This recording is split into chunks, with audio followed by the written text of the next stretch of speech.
Hey everyone, Chat Sematary is back. I am joined by Drew Koenig to discuss Four Past Midnight. Drew, you're back for yet another collection. Yet another. It seems to be my thing. It's funny because the other Drew Deitch, seems to come on for the anthology movies, and you seem to come on for the short story and novella collections for the most part. So you guys have your roles figured out here. It's important to have a brand. Certainly is. Personal brand. Gotta Yes. give you some credit for that. But with Four Past Midnight, it's one of those collections where, again, the stories don't really connect in any sort of way as far as topic or even, in a sense, genre. It's like, yes, there are horror elements in each story, but they're definitely different kinds of horror stories. Yeah, I spent my entire time through Four Past Midnight trying to come up with like some connection between all of these. And any that I've been able to come up with are flimsy at best. Yeah. um for, from what I've been able to figure out, like their connection for the most part seems to be, as the title suggests, some like concept of time and things catching up with you. But again, that's a very Stephen King concept, Yeah. and not terribly specific. You know? In all of his stories, something seems to be catching up with someone. Yeah, that certainly seems to be the case with essentially every story in Fort Past Midnight. Some of them in very literal instances.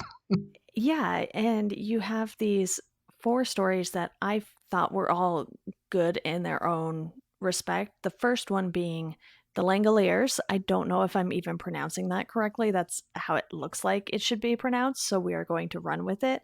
But that story, again, has to do with time and this construct that there's this rip in the earth that is just causing them to go back in time. It's super weird. I was reading this one and I was like, oh boy, I kind of hope this is the weirdest story in here. And in my opinion, it was, because I was like, Yeah. what is going on? And then these monsters show up, and I kind of just ended up picturing them as like these bouncy monster, like, those little balls you would have that would kind of light up whenever you bounce them. hmm And I was like, what is this? I don't even know if I pictured that properly because it was so weird. I was like, what are these things chasing after them? Yeah. No, the Langoliers is by far like the silliest and goofiest one, like in this collection, and maybe throughout the Stephen King oeuvre. Like it is just so weird.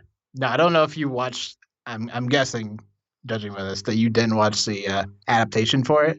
Not yet.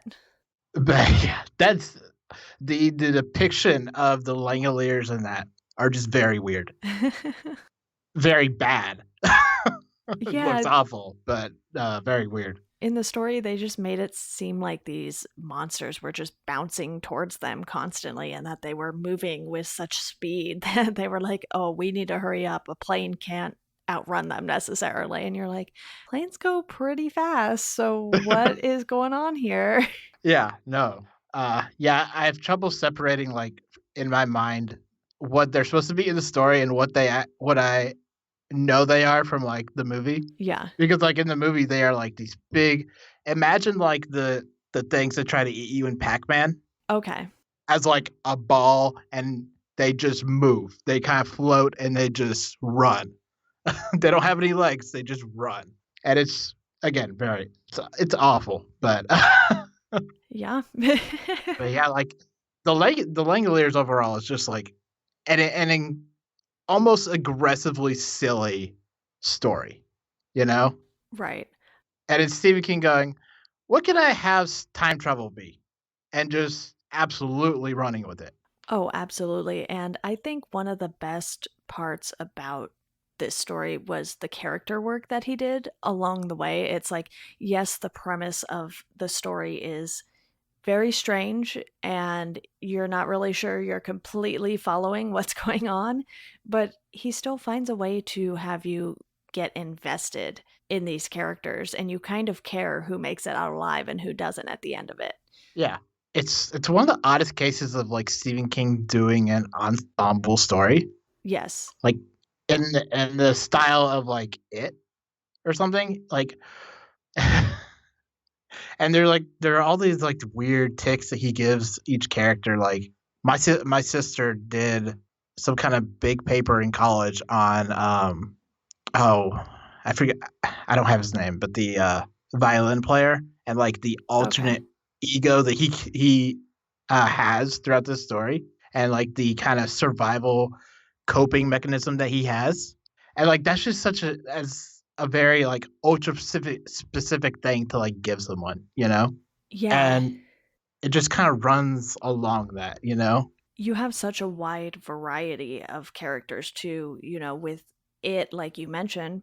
That ensemble, they at least have something in common. They're sort of the outcasts.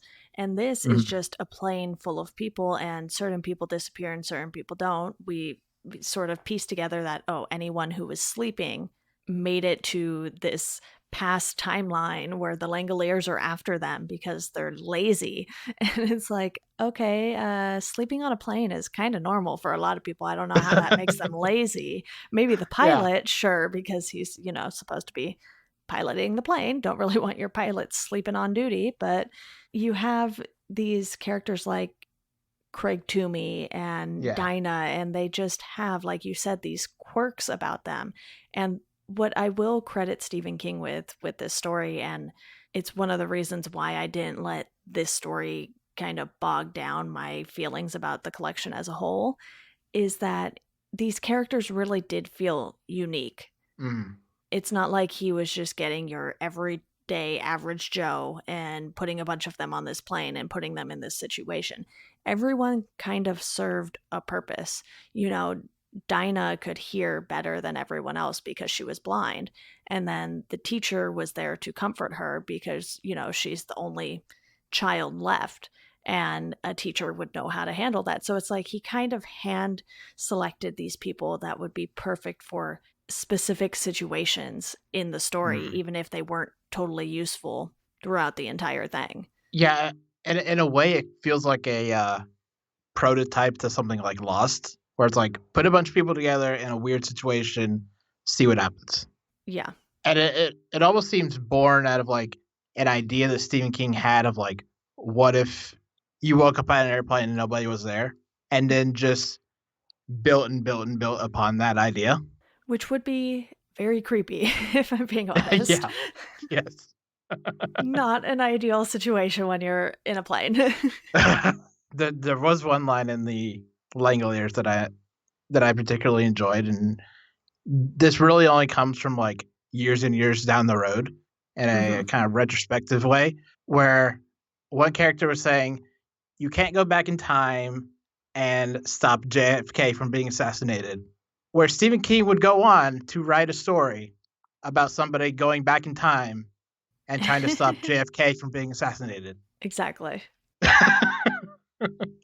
So this is not the only time that Stephen King will try his hand at time travel. This is just maybe one of the weirder. Oh, absolutely. At least with the JFK thing in 11/22/63, you were like, okay, it makes sense that someone would want to do this. But this story, I was like, wait, what's the purpose of this? And when you find out it's just because the Langoliers go after lazy people, you're like, oh, okay, that's kind of odd. Yeah, well, this is like the epitome of like man versus nature, Right. or like man versus like the universe, It's where like survival mode. yeah, the universe itself knows that you do not belong, and it is trying to physically eat you. Yeah. With these weird ball shaped monsters. Yeah, What did you think of the choice to have this be the first story? I think it's actually a good move. Because it only gets better from here? Well, I'll say like how I've always read Four Past Midnight, which Okay. is probably very atypical. Which is the Legoliers is a story that I greatly enjoy. I don't think it's very good, but I really enjoy it. It's a lot of Right. fun. So I would read Four Past Midnight, and I'd get through the Langoliers because, as I said, it's immensely enjoyable. And then I'd get to like Secret Window, and I go, and then I'd stop. So I think like the Langoliers is like a good primer, Okay. but maybe it does not fit with like Secret Window, Secret Garden that like immediately follows it. Yeah, and Secret Window, Secret Garden was a story I had been familiar with before I even really knew it was a Stephen King story because I had watched the movie with Johnny Depp. Mm-hmm. I have no idea how long ago. It was well before I was even really into reading Stephen King and watching his stuff the way I am now with this podcast and everything. Yeah. So when I was like, oh, that's a Stephen King story, I was always interested in reading it, but I just never got around to it. So I'm not going to lie. I kind of started this podcast for selfish purposes. And I was like, I want to read through Stephen King's stuff. And the only way for me to be able to hold myself accountable is to put it in this gigantic spreadsheet that you have seen and any other guests have seen and give myself deadlines to do the podcast. And this is how we're going to get this done. And so far, it has proved useful. I have kept on track with these things. And while I barely finished 4 past midnight the day we are recording this, I finished it, and that's the important part. But I really like when Stephen King takes this more in depth look at a single character and is able to create this story around that character. And obviously, he's touching on a very difficult subject in Secret Window, Secret Garden, because the main character, Mort Rainey, he's a writer who has this schizophrenic episode and he creates this alter ego, and it just turns into this horrible, horrible situation. And while I enjoy this story, I understand why it would definitely be one of the harder Stephen King stories to read because we've seen a lot of different writers touch on the topic of mental illness. And because this one was written so long ago, I don't think it's done with quite as much finesse as someone might write about it today. Right. Yeah. Try to look at this as like a kind of like almost not autobiographical, but like whatever Stephen King puts like makes a writer, makes a character in one of his stories a writer. I always think of like Stephen King saying like the things that scare you scare me too, you know? Right. And so like in this, like making Mort Rainey the writer and somebody that's ostensibly like the whole conceit of it is being accused of plagiarism or on the entire flip side of that, having a complete mental breakdown, a complete and utter mental breakdown. Kind of him recognizing the own darkness within himself Mm-hmm. and saying like, yeah, this could potentially be a problem. If I wasn't paying attention to it, it could be a problem. It's not, but it could be. Right. Also, one of the influences on this story was the fact that King himself had been accused of plagiarism on more than one occasion. Yeah. And he takes these personal experiences and amplifies them in his stories, which is something he did so well with Pet Cemetery. He had one of his kids run into the road when a truck was coming. His son was fine, but in Pet Cemetery, he takes that and he twists it and amplifies it to where you get this horrific story. And I think that's certainly the case with Secret Window, Secret Garden. Mhm. Yeah, and it's good, and it's also one of the reasons why it's difficult to get through, and also Mm-hmm. not one that I really enjoy reading. Okay. You know, like I think it's a fine story. Just the part of the unreliable narrator of it all, and just watching somebody slowly lose their minds is just not something that's very interesting for me to read or watch at this point. Um, and it was weird reading this all the way through for the first time because like you I'd seen the movie Right. and I had this idea in my head of like, all right, at the end he's gonna kill his ex-wife and her boyfriend or whatever the case may be. Um, and so I had that idea in my head going through of like, I know how this ends. I'm not really interested in like that ending. And then that ending didn't happen. you know? You get a very different ending in Yeah, the you get a very different ending novella. in this of her surviving, and it's like that's a left field choice that I appreciate.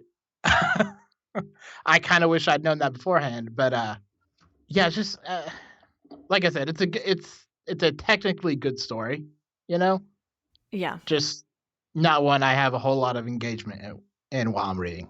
Yeah, I totally understand that. And, with the other two stories in this, it's one of those things where there's probably at least a story or two that your typical Stephen King fans will enjoy in this collection. Hmm. Because then after this, you have The Library Policeman, and this is another weird one, which, given that it's Stephen King, weird is kind of customary at this point. And you have this man, Sam Peebles, I guess. It's Hmm. not Pebbles because, two E's instead of two B's there, but he is asked to give a speech at the Rotary Club and he's really reluctant to do it. So he goes to the library to find some books that could help him out with writing a speech because it's not something he does on the regular. So he goes and then he talks with this elderly librarian, but when he comes back to the library again, the library looks totally different. So he's had this weird experience and he's kind of like, wait, am I in the wrong library? No, because the layout is the same, but the ceiling's different and there's so many similarities that he can't quite figure out what is going on. And this story unravels that was one of those stories where you're like, okay, Stephen King is definitely doing his thing here. But at the same time, I found the way that he unraveled the story pretty interesting. Hmm. Yeah, and you're kind of just in it. Like I think there's an element to like all these Stephen King stories where it's like a weird conceit in like a kind of Stephen King way. Where like in this, it's like, what if there was a weird library? I was like, okay, that's cool. Um, and there's just a kind of interesting how the story unfolds from that point. And I think the most interesting thing about it is like that it's not in Maine. Yeah. That this is like in next to Nowheresville, Oregon. You know, Is that where it takes place? no, I I mean didn't I'm even just I didn't I even think it was realize. I think it's Oregon. It's like Oregon or Iowa or something weird like that. I think it's Iowa. I think you're right. So it's like Midwest America, not New England. Right. And I remember reading it, and he has had some stuff either in adaptation form or in his stories that does take place in Oregon. I think, like Stand By Me was moved to Oregon or something like that. And Yeah. so when it's outside of Maine or, like you said, the New England area, you kind of sit and think about it a little more. And, I think it was Iowa that this one took place in because I remember someone saying something about getting in the plane and like just going up to some area in Iowa. So if it wasn't immediately in Iowa, it was very close by and they could just fly into Iowa. Yeah. So, the Midwest is a totally different area of the United States, too. You have this different scenery, and because a lot of this revolves around a library, you don't really get to see too terribly much of that, but at the same time, you can tell that the people are just slightly different. And especially once Sam goes asking around about Ardelia, the librarian he spoke to, people just get very hostile with him. And you're like, oh, okay, where's, the hospitality I was kind of expecting. And then he finally finds someone who's willing to talk to him about her. And it's Dave Duncan, who is an alcoholic and a former lover of Ardelia's. And you're kind of like, wow, this dude has some stories. And you get so engrossed in the story that he's telling. And that's how Stephen King chooses to give you all of this background on Ardelia and what's been going on. And it's super, super weird. Yeah. I think it's jarring from like a lot of his other stories where like it'll be in Castle Rock and somebody will be like, "Hey, y'all remember Cujo?" Yeah. And here it felt very similar to Living in the South, where it's like, yeah, we don't. We don't talk about that. Don't ask me about that. Right. And this one doesn't particularly make any sort of nod to the other stuff. I believe in Secret Window, Secret Garden, you have a mention of Paul Sheldon, the writer from Misery. Mm. And then in the final story, The Sundog, which we'll get into shortly here, there's a lot of connections to the rest of the King universe in that one. And he specifically said so in a little introduction. I don't know if your audiobook had the little introductions that Stephen King wrote for each story. No. Okay. In the copy that I have, he had like 2 to 3 page little introductions just being like, hey, this is what this story is about, and this is kind of why I wrote it, and whatever. And Mm-mm. he'll do that a lot, I think, in the collected books, just because, whether it's one big introduction at the beginning or something short at the beginning of each one like this, it's kind of nice to get that little perspective there. And he was even like, yeah, the Sundog dives into this character who is tied to this character, and there you go. So he kind of spelled it out for you before you even dive in. But, the library policeman, it was kind of refreshing to have it take place outside of that universe that we typically know so well for those of us who have read multiple Stephen King books. And at the Yeah. same time, you're like, wow, this is a terrible, terrible situation for Sam to be in, especially when you find out what the library policeman did to him. Yeah. Yeah, it's weird. It secretly becomes like the story of repressed trauma, Right. and like it's another case of like the things that happen to us as children that we very purposefully remove from our minds, and we're like, I'm not going to think about that ever again. Which echoes throughout a lot of like other Stephen King works. Right. Did you see that coming? Because I personally did not. I thought the story was going to No. revolve around Ardelia and the whole situation with her. And then I was like, oh, okay. Sam is clearly not wanting to remember his library policeman. Yeah. No, no, I didn't see that coming at all. I knew there was something weird because like they kept on doing like the "Come with me, son. I'm a policeman," which incidentally, the person who did the audio recording for that for Library Policeman, when he Hmm. does that line, it is very creepy. It's very unsettling every time, and it kind of sends a chill through my body, and it's very good. Yeah. Ooh. Plus, with King's writing, he just really knows how to unsettle people, even if it's not something you hear. So I can't even imagine what that must have been like hearing it. And you're just like, ooh, my skin's kind of crawling now. Yeah, it's done with like this lisp, and it's menacing, and it's just like, ooh. Every time, and it happens like half a dozen times throughout the story. Yeah, it certainly ends up having a creepy factor to it. But let's dive into the final story if you don't have anything further to say about the library policeman. I do not. So the Sundog is the final story, and it's the one that I mentioned has more to do with the Stephen King universe. It revolves around Pop Merrill, and the Merrill family has come up more than once. Ace Merrill is the one in Stand By Me who is the bully, and he really just sucks. So it seems like a running theme with at least the men in this family. Hmm. And also, didn't he pop up, or there's mentions of him in Castle Rock, the television series? Yeah, I think so. I think in that they end up going by the Merrill household, Yeah, but I don't think we actually see too many of the characters. I know we see someone at the house, but I'm totally blanking on the character's name because I know it was not Pop Merrill.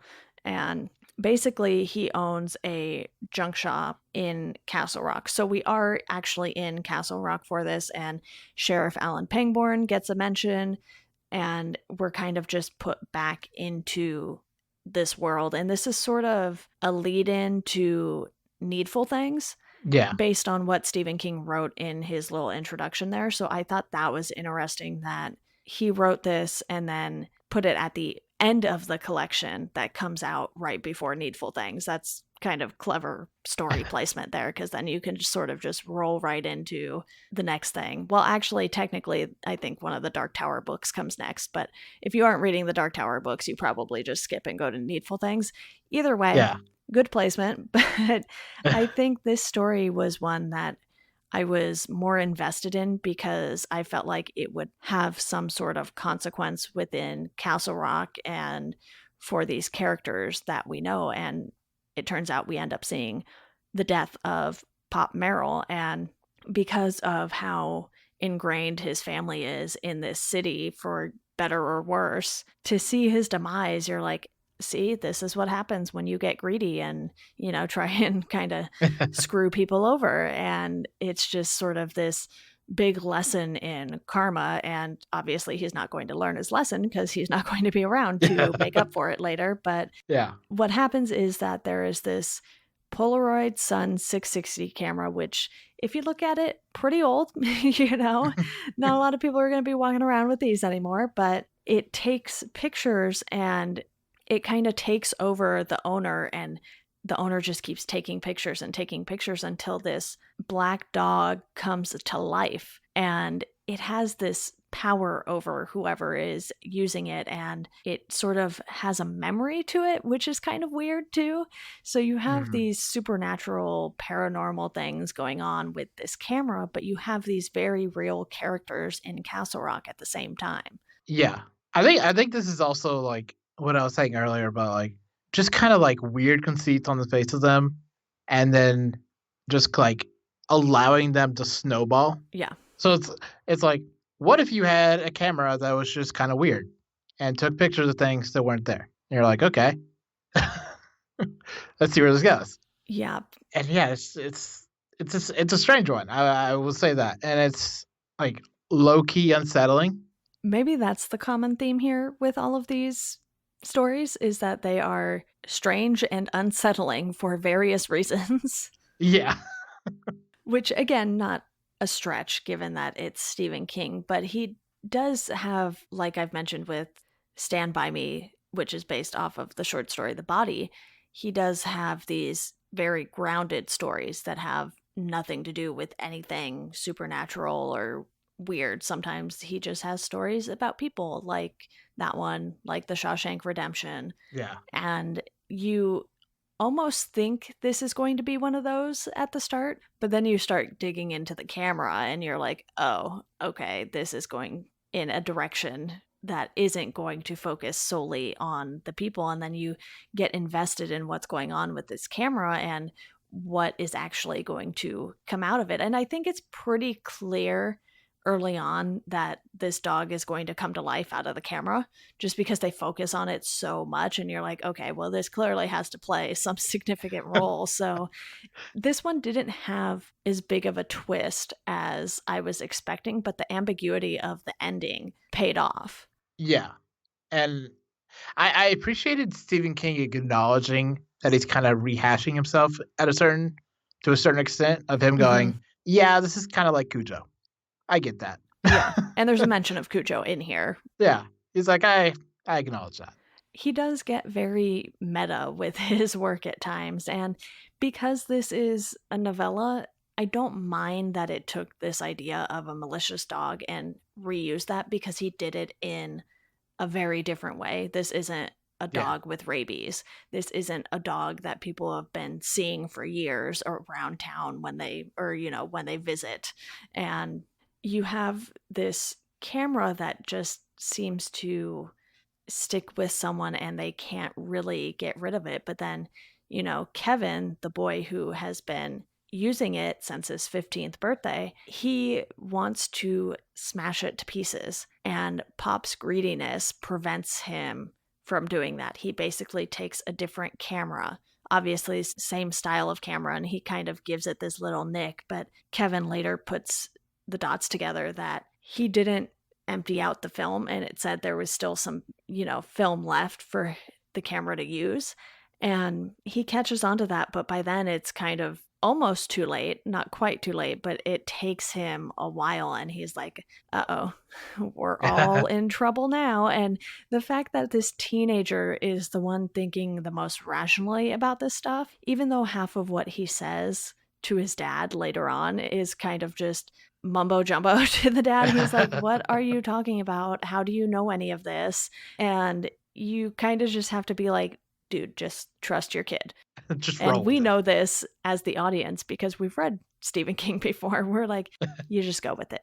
This Yeah. kid knows these things for a reason, and King sort of likes to give kids these various powers. And well, I wouldn't consider this a power. It was just something that came to him in a nightmare, basically. Yeah. You have this moment where you're like, okay, trust the kid, because King gives these kids more to do than people would typically expect from kids or teenagers.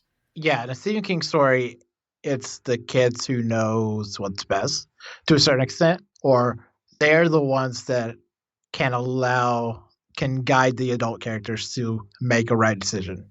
Yeah, and in a way, kids do sort of have this innocence and this rationality that the rest of us don't have because we think about things in a more complex manner. So it's like we overthink things more often than not, probably.